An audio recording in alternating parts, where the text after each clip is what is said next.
Hi, I'm Sharon, or Nonna, or you can call me Auntie Shaz when hopefully you can see me again. And this is Thea, my granddaughter, and we're going to read What a Beautiful Name, a story about Oliver and Leo. On a regular Monday, in Oliver's room, in through the door came a familiar tune. His mother was singing a sweet melody, la la la. About who, though, he wondered. What name could it be? He couldn't recall, but he knew that he knew. There must be an answer, there must be a clue. This calls for adventure. He grabbed his friend Leo, his backpack and cap, some snacks and some water, his tent and his map. With imagination and teamwork, they planned for their trip. Step 1. Build a bright yellow rocket ship. Countdown with me. 5, 4, 3, 2, 1, then blast off! They flew over mountains majestic and tall, and as they went higher, they watched Earth grow small. They counted the stars, or at least they tried, and Oliver wondered, who hung them up there, up so high?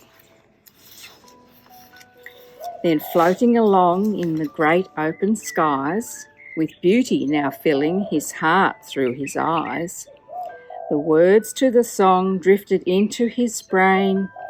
Oh, this really must be a beautiful name. Brum! That was the rocket.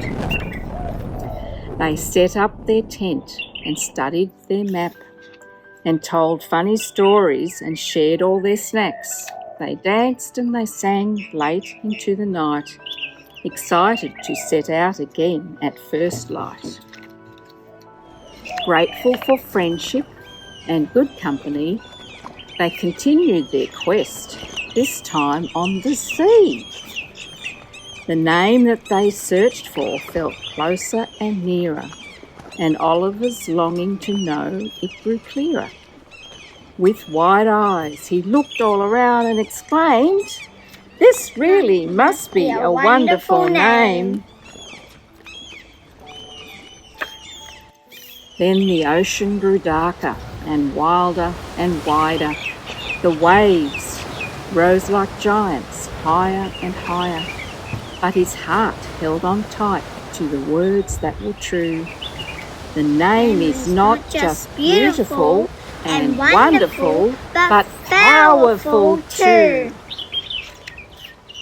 Crossing the ocean, they landed on shore, where wild things grow and the animals roar.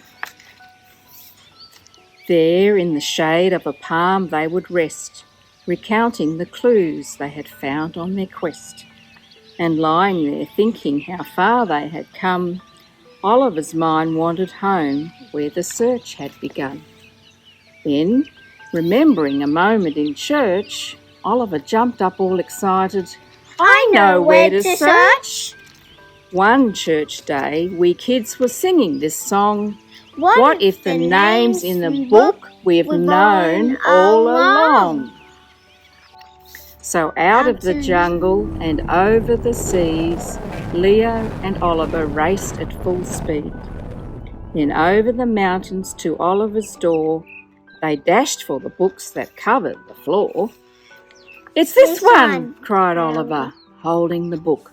And opening his Bible, he knew where to look. Creator and Saviour, who made everything beautiful, wonderful, powerful King.